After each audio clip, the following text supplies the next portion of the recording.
warahmatullahi wabarakatuh. Perkenalkan, nama saya Silvi Vitasari, NIM 2020-33202. Nah, di pertemuan kita kali ini, kita akan mempelajari materi IPA tentang sistem pencernaan pada manusia. Organ pencernaan pada manusia, kita akan melewati rongga mulut, rongga kerongkongan, lambung, usus halus, usus besar, dan proses terakhirnya ada di anus.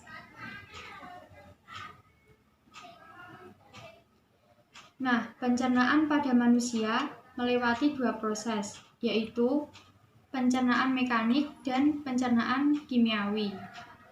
Di pencernaan mekanik akan dilakukan di dalam rongga mulut oleh gigi, sedangkan pencernaan kimiawi terjadi oleh adanya bantuan enzim dan terjadi di rongga mulut, lambung, dan usus. Yang pertama, rongga mulut. Mulut merupakan sistem pencernaan yang akan melakukan proses pencernaan paling awal. Di dalam mulut ada gigi dan lidah yang akan menghancurkan makanan secara mekanik.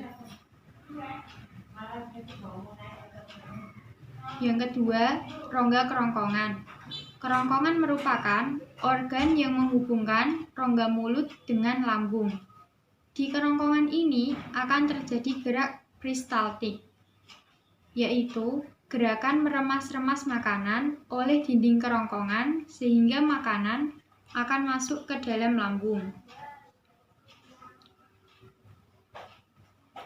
Yang ketiga, lambung. Organ ini berada di rongga perut bagian atas. Pada lambung, pencernaan terjadi secara kimiawi oleh enzim renin, pepsin, lipase, dan HCI. Yang keempat, usus halus.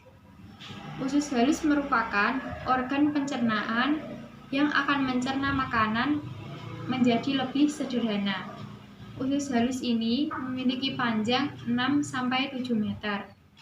Nah, enzim yang akan diproduksi oleh usus halus adalah enzim sukrase. Fungsi enzim ini adalah untuk memecah sukrosa menjadi gula yang lebih sederhana. Yang kelima adalah usus besar.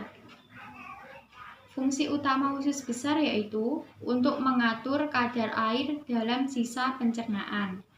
Nah, di dalam usus besar ini terdapat bakteri coli atau Escherichia coli yang mempunyai peran untuk membusukkan sisa pencernaan menjadi kotoran. Yang keenam adalah anus. Anus adalah pemberhentian terakhir dari proses pencernaan, sebelum akhirnya makanan yang sudah berubah menjadi kotoran atau feses keluar dari tubuh. Anus terdiri dari otot dasar panggul dan dua sphincter, yaitu otot internal dan eksternal. Penyakit pada sistem pencernaan. Yang pertama adalah penyakit MAH. Penyakit ini biasanya ditandai dengan adanya gejala lambung, terasa perih, dan mual. Nah, penyakit MAH biasanya disebabkan karena kebiasaan makan yang kurang teratur. Yang kedua, apendisitis atau bisa disebut dengan radang umbai cacing. Nah, penyakit ini biasanya ditandai dengan adanya sakit pada perut sebelah kanan bawah dan biasanya disertai demam. Nah, umbai cacing atau appendix adalah tonjolan kecil pada usus buntu atau sepum. Penyakit ini biasanya disebabkan adanya makanan yang masuk ke appendix dan membusuk. Nah, pembusukan makanan di appendix tersebut dapat mengakibatkan radang. Yang ketiga adalah penyakit disentri. Penyakit disentri biasanya itu disebabkan oleh bakteri. Nah, alat pencernaan yang diserang yaitu usus. Nah, penyakit ini biasanya ditandai dengan muntah-muntah dan buang air besar terus-menerus. Disentri dapat dicegah dengan cara menjaga kebersihan makanan dan perlengkapan makanan. Penyakit yang terakhir adalah sembelit.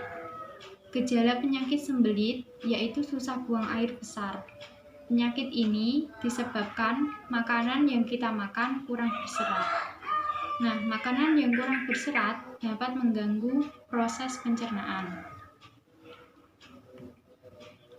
Nah, cara merawat organ pencernaan kita adalah dengan cara makan makanan yang bergizi dan seimbang. Yang kedua, menjaga kebersihan alat-alat makan dan bahan makanan. Yang ketiga, minum air putih dalam jumlah yang cukup. Yang keempat, makan secara teratur.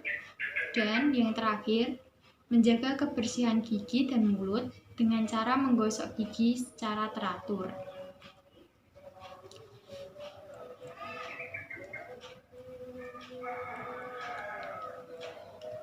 Nah, di masa pandemi sekarang, kita sebagai warga negara, kita harus mematuhi protokol kesehatan yang telah dihimbau oleh pemerintah dengan cara menerapkan 3M.